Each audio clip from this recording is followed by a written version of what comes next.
तो योगी तब कहा जाता है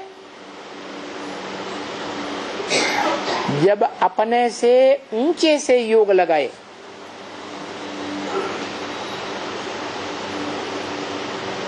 और उसे योग तभी लगेगा जब उस सत्य चित्त आनंद स्वरूप 100% बाप को 100% पहचाना जाए। पहचानेंगे ही नहीं तो योग भी नहीं लगेगा।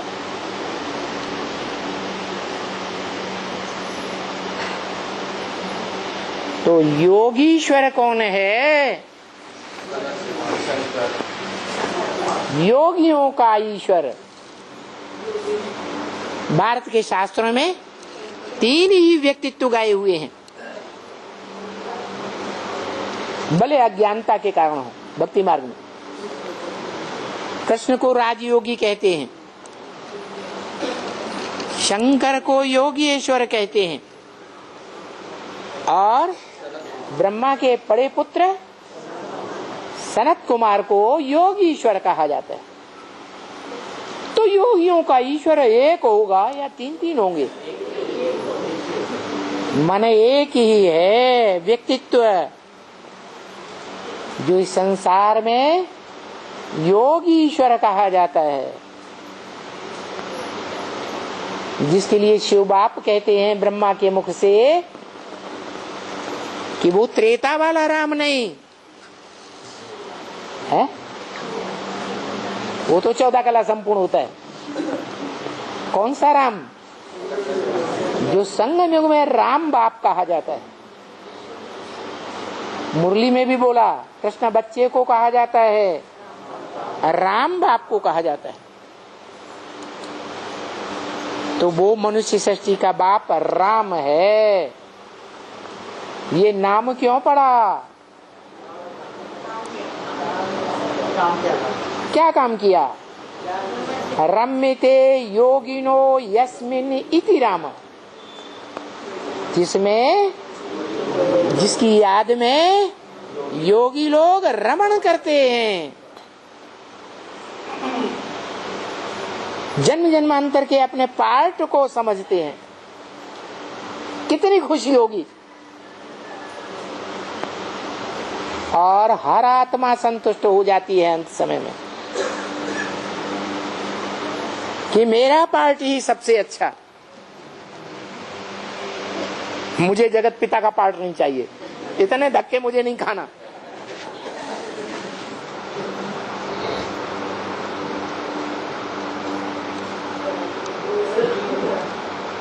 तो योगी लोग जिसकी याद में रमण करते हैं, माना खेलते हैं, उसको राम कहा जाता है। वो राम निराकार बताया या साकार बताया है? अरे मुरली में क्या बताया? निराकार बताया या साकार बताया है? अरे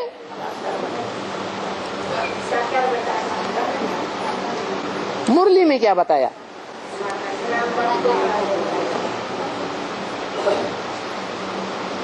निराकार बताया ना है? तो निराकार शिव के लिए बताया वो राम है जिसकी याद में योगी लोग रमण करते हैं महामृत्यु के समय।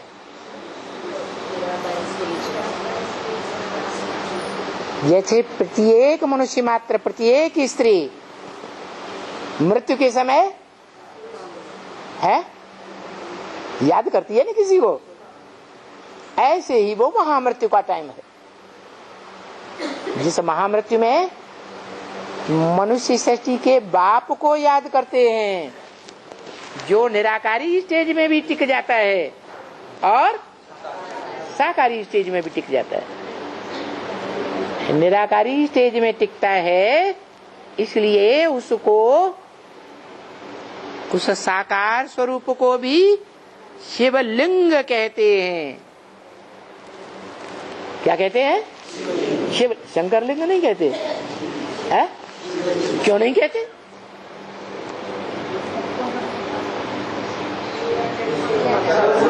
है? हाँ, शंकर याद में बैठा है।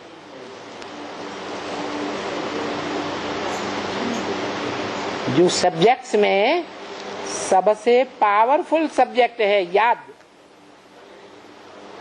जिस याद से ही सब प्रकार की प्राप्ति होती है, उस याद में बैठा है। माना सब्जेक्ट पास किया या अभी अधूरी स्टेज में है, अधूरी स्टेज में। इसलिए जो अधूरा योगी है,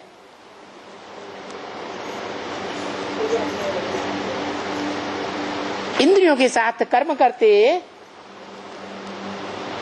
दिखाया तो जाए, लेकिन अधूरा योगी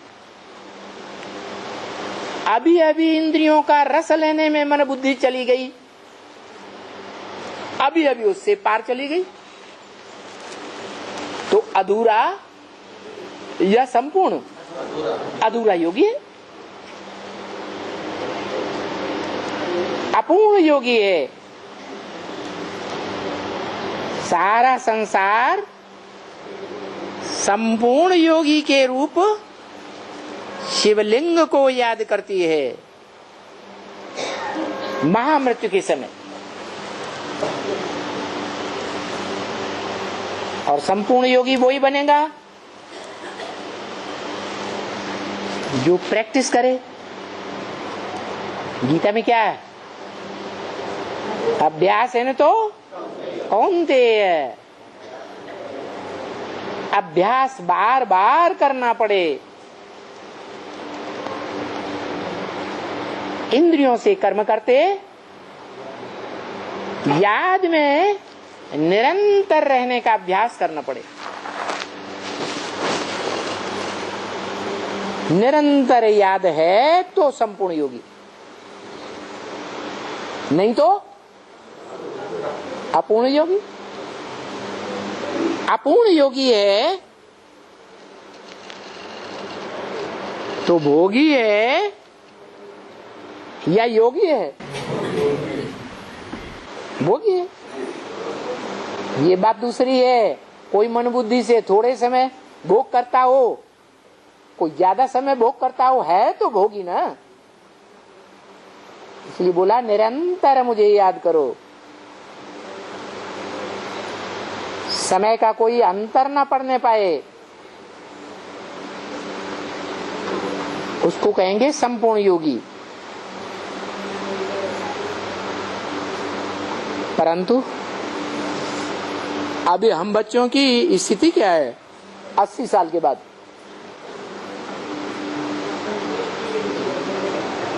है अमृत बेले के लिए शिव बाप ब्रह्मा के मुख से मुरली में इतना जोर देते हैं, फिर भी हमारी स्थिति 80 साल के बाद क्या है? हैं? क्या है? कितनी देर टिकते हैं? ब्रह्मा बाबा तो सीधे साधे हैं, साफ कह देते हैं। क्या कह देते हैं मालूम है? एक गिट्टी खाता हूं, याद रहता है, फिर बाद में भूल जाता हूं। तो भोगी हुआ कि योगी हुआ? भोगी हो गया। भोगियों का हार्ट फेल होता है, योगी का हार्ट फेल नहीं हो सकता। इसलिए बोला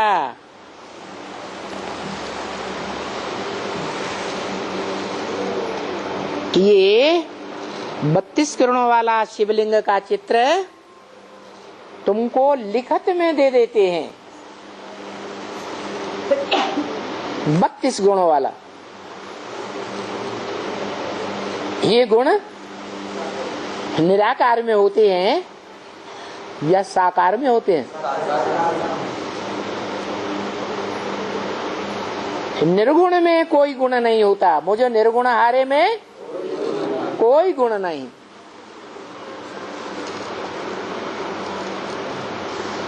सबसे बड़ा निर्गुण कौन है? शिव बाप। लेकिन उसमें एक गुण सबसे बड़ा है। क्या? त्रिकालदर्शी।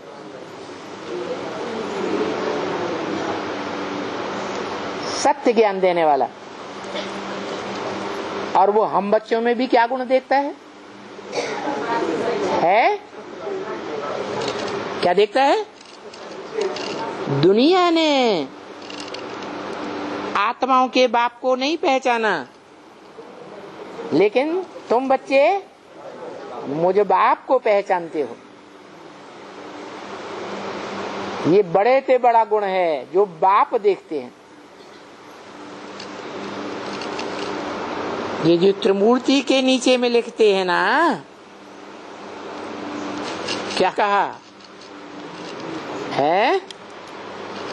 त्रिमूर्ति का चित्र है ना, त्रिमूर्ति के नीचे लिखते हैं ना, इसमें ठीक लिखत नहीं है।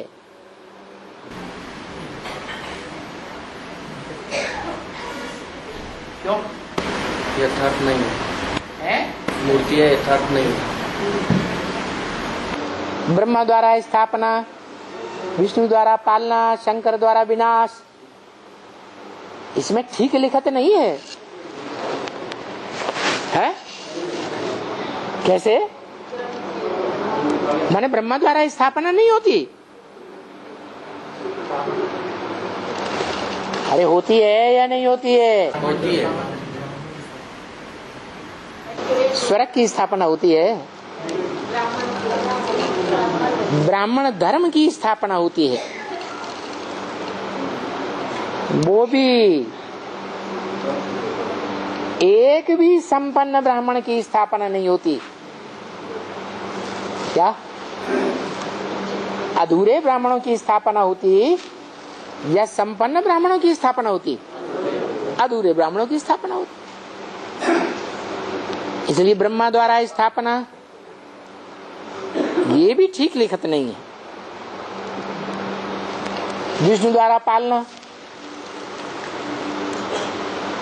जिस समय लिखित लिखी गई और हम उसे पढ़ते हैं, दुनिया वालों को समझाते हैं, उस समय प्रैक्टिकल पार्ट बजाने वाला वो विष्णु रूप है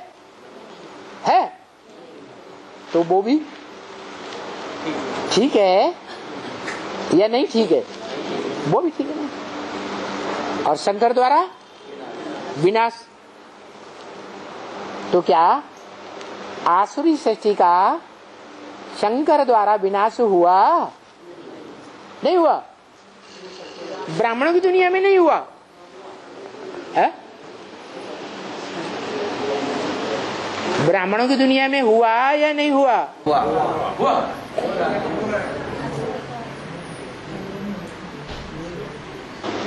शंकर द्वारा बेसिक ब्राह्मणों की दुनिया और एडवांस बीज रूप आत्माओं की दुनिया, जिसमें अलग अलग धर्मों की बीज रूप आत्माएं हैं, कोई मोटे देहभान के छिलके वाली, कोई कम मोटे देहभान के छिलके वाली बीज रूप आत्माएं, उनकी कमजोरी का विनाश हो गया है? तो लिखत ठीक है या गलत है? गलत है। तो वो कब होगा? जो यादगार गाई जाती है, क्या नहीं याद आया है? त्रिमूर्ति हाउस, त्रिमूर्ति रोड, माने त्रिमूर्ति का रास्ता। त्रिमूर्ति हाउस माने त्रिमूर्ति का रहने का घर। तो किसकी यादगार है वो? ये मूर्तियां जो ठीक नहीं है, ठीक लिखत नहीं है, इनकी यादगार है। त्रिमूर्ति हाउस, त्रिमूर्ति रोड, इनकी यादगार है, है? नहीं। क्यों?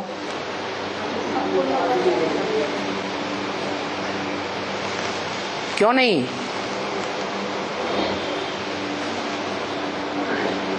अरे कोई कारण होगा। त्रिमूर्ति शिव एक है या तीन है? त्रिमूर्ति शिव जिसे हम कहते हैं त्रिमूर्ति शिव, वो तो एक है। उस एक में तीनों आत्माओं का मेल है। स्वभाव संस्कार तीनों के मिलकर के एक होते हैं। नर से नारायण, नारी से लक्ष्मी बनेंगे तो लक्ष्मी और नारायण दोनों के संस्कार मिलकर के एक होंगे। स्वभाव संस्कार दोनों ही आत्माओं के, या अलग अलग होंगे तो एक होंगे। स्वभाव संस्कार एक होंगे। इसीलिए अर्धांगिनी कहा जाता है स्त्री को, क्योंकि संगम युग में नारी से लक्ष्मी तो बनती है। अधीन है या अधिकारी है? तो स्वभाव संस्कार एक कहाँ हुआ?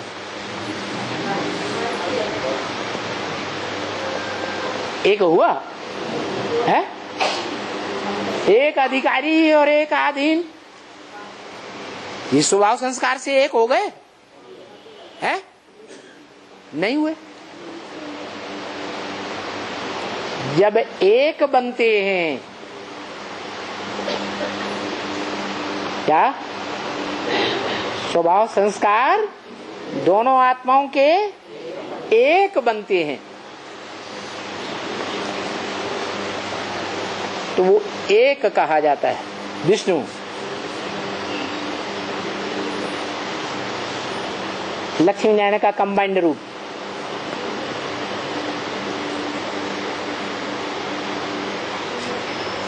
इसी तरह लक्ष्मी और महालक्ष्मी का नाम सुना? सुना कि नहीं सुना? ये दो आत्माएं हैं या एक आत्मा है? महालक्ष्मी कौन है? महागौरी और महाकालिका मेल। हाँ, जो महागौरी लक्ष्मी है, नौ दुर्गा में पहले नंबर में पूजी जाने वाली, और जो लास्ट में पूजी जाने वाली है महाकाली, ये दोनों ही आत्माएं पवित्र बनती हैं या अपवित्र रहती है? दोनों ही पवित्र बनती है।